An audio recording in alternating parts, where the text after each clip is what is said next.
Hello again.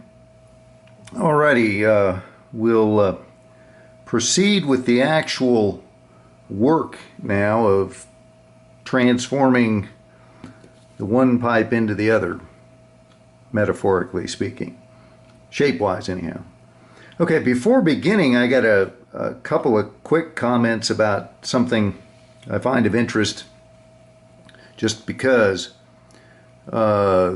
The last video I did was about drilling holes in the base of stems that had had their tenon broken off.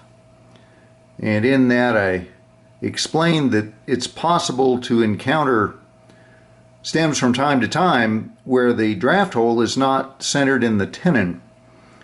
And I just used a paper sketch to show it, but it sounded so outrageous that there's probably at least one person out there that thought I was making that up. It sounds so unlikely, but here you go. And this is a 7LE Golden Jubilee, so it's a high-end piece back when they used rubber and not acrylic. And you can see for yourself that that's pretty close to cattywampus, as my grandpa used to say. So anyway, that was of interest to me. Also, this is the Ashton stem of the pipe that's being modified, and you'll notice that it has the 45-degree angle that was the Dunhill trademark in terms of manufacturing telltale. And I think that's of interest because the man who made Ashton pipes, Bill Taylor, was the floor manager of the shop, the Dunhill shop, for many years, and then went out on his own and has made some really fine stuff. He's no longer with us, but in his day he made some brilliant stuff. Now the one we're working on now, I'm not sure what the backstory is there, why it seemed to have been pushed out the door. It wasn't quite ready for prime time, but we're going to make it right in his honor. But anyhow, this would indicate that he managed not only to go off on his own, but probably filled his apron pocket with a few little cutters on the way out, because that's a Dunhill shoulder angler. So anyway, okay, so we need to cut this pipe short, or rather shorter, and that would be to the back edge of the tape here, meaning that one. And I measured it off before turning the camera on.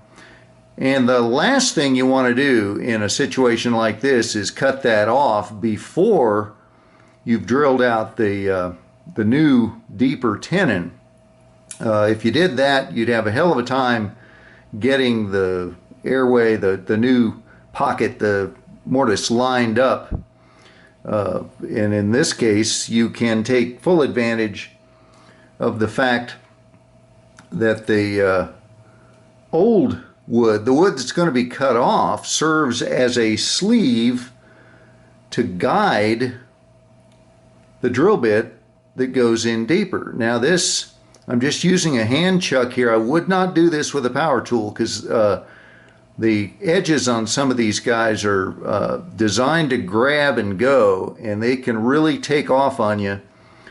And you want to, this one's actually getting pretty tight as is. We may end up, yeah, okay. Hold on. Okay, back again. It was nothing more than I needed to move the, I'm doing all of this stuff for the camera, meaning it's between, the camera's actually between me and the work. I can't see it with my own eyes. I'm looking at a screen. And it also means my arms are extended in a unnatural position. And I was wondering if I had sufficient strength at that length of arm, you know, with my arms straight out, to get this started. And I pulled it in close to my chest, gave it a crank, and we're off to the races. So it wasn't a problem, but I wasn't sure what to do there with the camera running at first. So anyway, now we just do what a drill does, And the marking of this, the tape on there, is the length of the tenon we want to create or have in the new stem. Also, and then the removed length of wood added to that. It's just the one number plus the other, and that's as deep as we want to go. This drill bit is a slip fit, meaning it's not squeaky tight in the original mortise, and you wouldn't want that for alignment reasons. We want it just to glide down the hole. It's only, remember, drill bits don't cut on the side, they only cut on the end.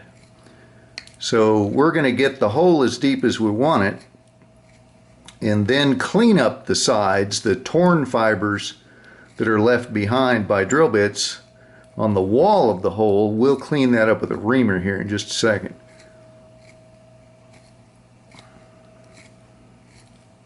Almost there.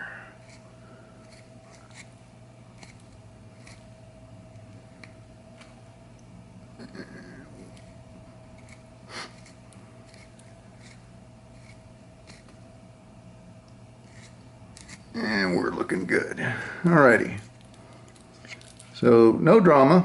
Again, do not chuck up an electric drill and try that, because these typically, there may be drill bits made that are safe to do that with, but you'd probably have to grind them yourself.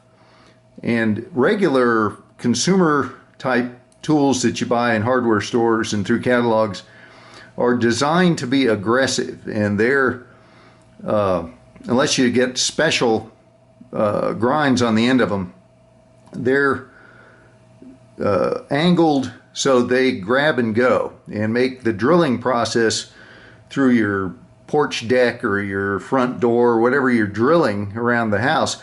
They want it efficient, and these things will really grab some material.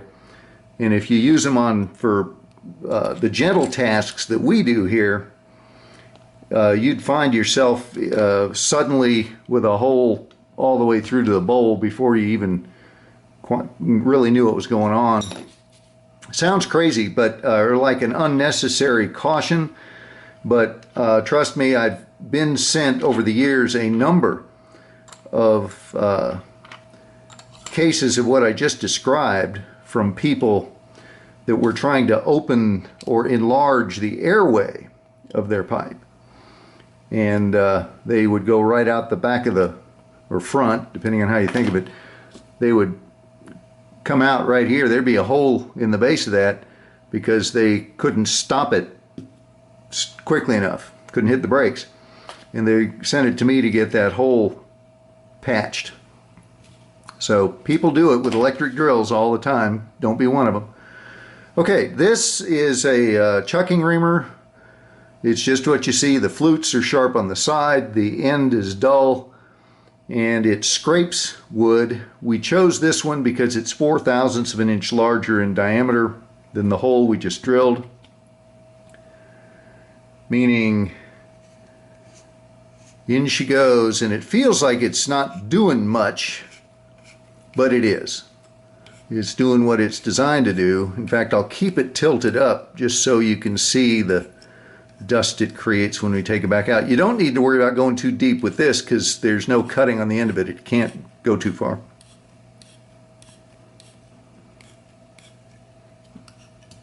And that feels like it's bottomed down. Okay, let's see how much material just got removed by that.